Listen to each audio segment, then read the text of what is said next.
Okay, so in order to limit anybody else from sharing their screen, just log into your Zoom account, go to My Account, over into Settings, and then you're going to scroll all the way down to where it says Screen Sharing, and you can either enable it to allow all participants or host only,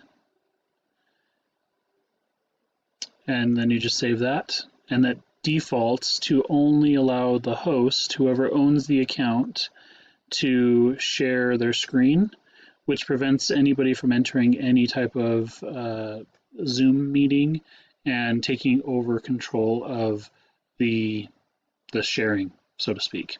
So we could continue to use the same link and password, and then that will help ensure that nobody shares anything inappropriate. Hopefully that helps.